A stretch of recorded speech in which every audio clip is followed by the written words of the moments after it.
नमस्कार सबैजनालाई। आज चाहिँ हामी सबैजना दिदीहरू मिलेर बौद्ध घुम्न जाँदैछौँ। आज शनिबार पनि हो अनि आज बौद्ध महोत्सव पनि हो अनि त्यही भएर हामी सबैजना घुम्न जान लागेको।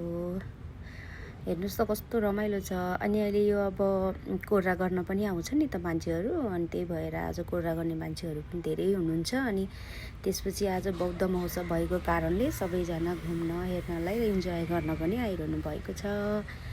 हामी पनि दिदी नाना हामी सबैजना आज अनि घुम्नलाई जान लागेको। अनि आज त्यहाँ बौद्ध महोत्सव भएर त्यहाँनिर आज कन्सर्ट पनि छ, रमाइलो इन्जोय है। हामी पनि हिँड्दैछौँ, यहाँ हेरेर यहाँ स्टलहरू पनि राखेको छ ठाउँ ठाउँमा। अनि हामी पनि स्टलहरू हेर्दै घुम्दै जाँदैछौँ। नाना दिदी म भाउजू बुहारीहरू पनि हुनुहुन्छ अगाडि अगाडि, हामी चाहिँ पछाडि पछाडि छौँ। अनि हामी चाहिँ इन्जोय लिँदैछौँ, हिँड्दैछौँ। घाम पनि एकदमै चर्को छ है, तर रमाइलो पनि भइराखेको छ। हामी चाहिँ हिँड्दैछौँ। हजुरहरू पनि इन्जोय गर्नुहोस् भनेर हजुरहरूलाई पनि देखाएको नि। हजुरहरू आउनु भयो कि भएन बौद्ध महोत्सव हेर्नलाई? हामी त जाँदैछौँ है। अनि यहाँ चाहिँ यो बौद्धको ब्याक साइडमा अलिकति माथि हो, त्यहाँ चाहिँ स्टेज बनाएर कन्सर्ट पनि भइरहेको छ। हामी त्यहाँ हेर्न जाँदैछौँ बौद्ध महोत्सव 2083 को। अनि हामी चाहिँ जाँदैछौँ। गर्मी पनि एकदम भइरहेको छ। हामी पनि पसिना पुस्दै, म पनि भिडियो बनाउँदै पसिना पुस्दै, दिदी पनि पसिना पुस्दै पुस्दै हिँड्दै हुनुहुन्छ। कति राम्रो देखेको दिदीलाई। यता नाना हुनुहुन्छ अनि अगाडि अगाडि बुहारी भाउजूहरू सबैजना हुनुहुन्छ। तर हामी चाहिँ तल अगाडि पछाडि भएको थियौँ, किनभने एकदम भिड थियो नि त हिँड्नको लागि। अनि त्यही भएर अनि हामी चाहिँ जाँदैछौँ। रमाइलो भइराखेको छ। यो चाहिँ बौद्ध स्कुल हो। बौद्ध स्कुलभित्र चाहिँ स्टेज बनाएर प्रोग्राम हुँदैछ। अनि हामी त यहाँ भित्र छिर्दैछौँ। कति भिड, मान्छे पनि यति धेरै हेर्नुहोस् न। तर पनि हामी गयौँ, खुट्टा टेक्ने ठाउँ शुद्ध थिएन, यति धेरै। अब शनिबारको दिन अनि त्यसपछि बौद्ध महोत्सव, सबैजना आउनुभयो हेर्नको लागि, इन्जोय गर्नको लागि। त्यही भएर एकदमै भिड थियो र घाम पनि एकदमै चर्को थियो। त्यही पनि हामी पनि गयौँ घुम्नको लागि। अनि हामी चाहिँ ग्रुपै आएको थियौँ, तर अगाडि पछाडि भएर छुटेको थियौँ। र यता चाहिँ बुहारी बाबु भाउजू हुनुहुन्छ, यता कुरिरहनु भएको रहेछ हामीलाई चाहिँ। हामी चाहिँ पछाडि थियौँ। अनि बुहारीले चाहिँ भन्दै हुनुहुन्छ कि यता बसौँ भनेर भन्दै हुनुहुन्थ्यो। अनि यता चाहिँ एकदमै घाम चर्को भएको कारणले हामी चाहिँ यता बसेनौँ। बुहारी भाउजूहरू चाहिँ यतै बस्नुभयो। हामी चाहिँ स्टलको पछाडिपट्टि गएर घाम नआउने ठाउँमा गएर बस्यौँ। अनि भन्दै हुनुहुन्छ यतै बसौँ। तर यहाँ यस्तो हेर्नु न, घाम कस्तो चर्को थियो। त्यही भएर हामी चाहिँ यता बसेनौँ र हामी चाहिँ उता पछाडि बस्छौँ, तपाईँहरू यतै बस्नु भनेर हामी भाउजू पनि हुनुहुन्छ, नानी सबैजना। अनि मैले भाउजूलाई ढोकेँ, अनि मलाई पनि नानीले ढोक्नुभयो। अनि हामी सबैले ढोकभेट गरेर भाउजूहरू चाहिँ यतै बस्ने भन्नुभयो। अनि हामीहरू चाहिँ उतापट्टि गयौँ, अलिक घाम नलाग्ने ठाउँमा, किनभने घाम एकदमै चर्को थियो नि त। त्यही भएर अनि हामी चाहिँ ल तपाईँहरू यहाँ बस्नुहोस्, अहिले पछि आउनु भनेर हामी चाहिँ अब उतापट्टि गयौँ। अनि नानीहरू चाहिँ यतै बस्दै हुनुहुन्थ्यो। रमाइलो भइराखेको थियो। मान्छेहरू पनि एकदमै धेरै हुनुहुन्थ्यो। हेर्नुहोस् न कति धेरै छ मान्छेहरू पनि है। घाम पनि एकदम चर्को छ, के गर्नु, गाह्रो छ नि है। त्यसपछि चाहिँ हामी उतापट्टि स्टेजको ब्याक साइडको पछाडिपट्टि गएर बस्यौँ, किनभने उतापट्टि चाहिँ स्टलहरू पुरै लगाएको थियो र अनि त्यहाँ अलिक शीतल पनि थियो। अनि त्यही भएर नानालाई दिदीलाई मैले लजाम भनेर हामी चाहिँ अनि उतापट्टि गयौँ। तर उतापट्टि शीतल थियो। यहाँ चाहिँ हेर्नुहोस् स्टलहरू राखेको थियो। यहाँ चाहिँ नेवारी सेटहरू ठाउँबाट आएर धेरै चाहिँ नेवारी सेटहरू राखेको थियो होइन। छोइला, आलु, बारा सबै चिजहरू थियो। अनि मोमो, अनि यहाँ चाहिँ कुनै ठाउँमा त्यो फ्रुट्सहरू पनि थियो, जस्तो काँक्रो गर्मीको लागि, पानीपुरी, चटपट सबै थियो यहाँ चाहिँ। अनि एकदम गर्मी पनि थियो। अनि हामी हेर्दै हेर्दै हिँडिराखेको थियौँ। यहाँ हेर्नुहोस् है सबै थियो। अनि यहाँ चाहिँ फ्रुट्स पनि राखेको थियो। गर्मीको बेलामा फ्रुट्स पनि राम्रो हुन्छ नि त। अनि त्यही भएर यता सबै चिसो हैन, कोक फ्यान्टाहरू, पानी सबै थियो। मान्छेहरू सबैजना इन्जोय लिँदै हुनुहुन्थ्यो छाता ओढेर भए पनि, किनभने गर्मी एकदमै थियो। अनि त्यही भएर हामी पनि यहाँ हेर्दै हेर्दै हिँड्यौँ। अनि नेवारी सेटहरू पनि धेरै नै राख्नु भएको थियो। ठाउँ ठाउँबाट आएर जस्तो किर्तिपुर, यता महाकाल सबै ठाउँ ठाउँबाट आउनुभएको थियो। बौद्धकोहरूले पनि राख्नु भएको थियो मौसममा।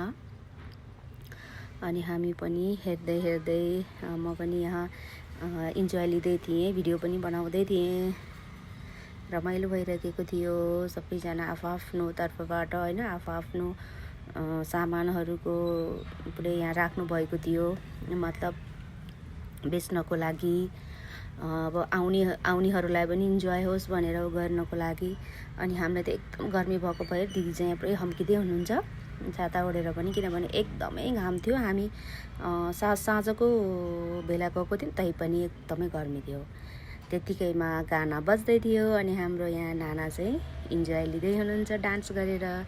यता पनि नाना हुनुहुन्छ, नानाहरू सबैजना नानाहरू, तर सबैजना इन्जोय लिँदै हुनुहुन्थ्यो।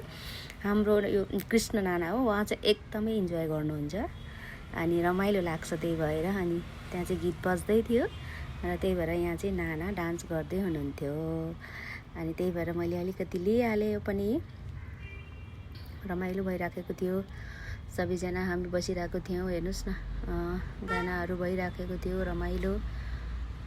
गर्मी थियो। मेन कुरा चाहिँ एकदम गर्मी भएको कारणले हामी चाहिँ बिचतिर बसेनौँ, साइडमा बसिरहेको थियौँ, तर इन्जोय चाहिँ लिइरहेको थियौँ। एकदम रमाइलो भयो।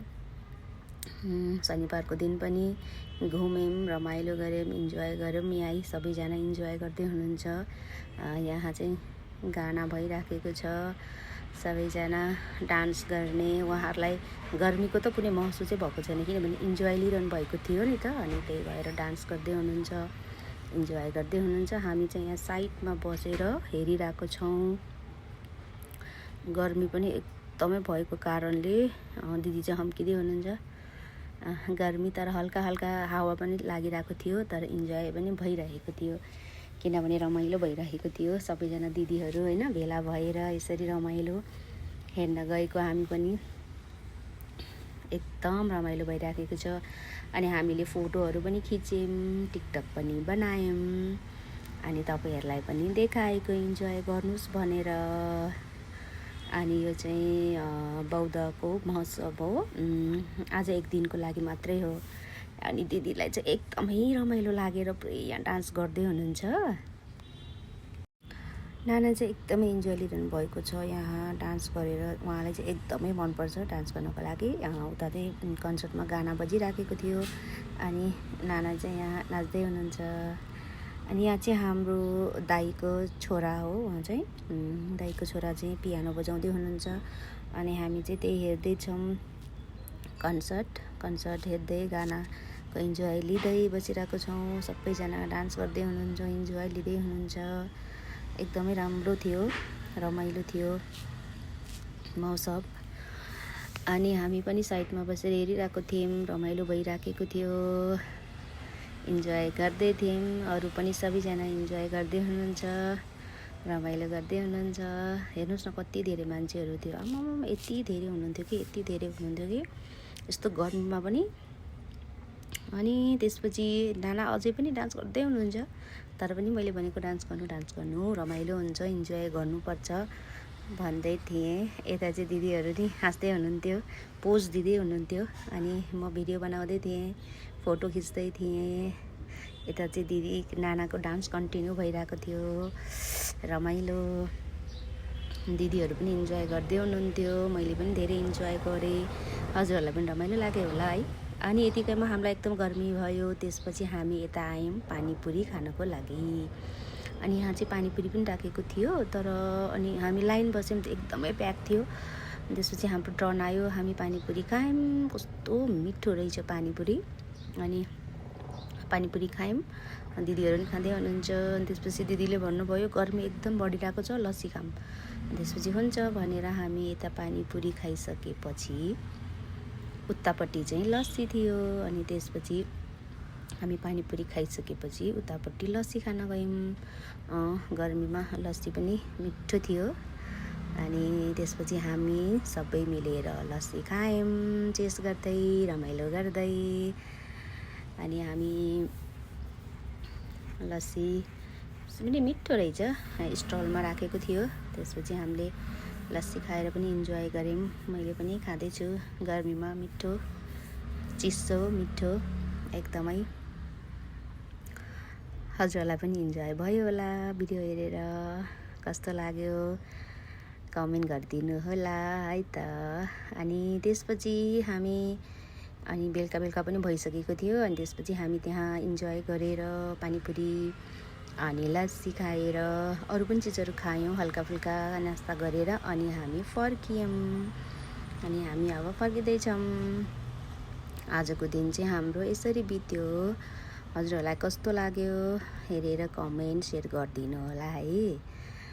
अनि हजुरहरू पनि पक्कै आउनुभयो होला सायद होइन, धेरै मान्छेहरू हुनुहुन्थ्यो। हस् त, बाई बाई।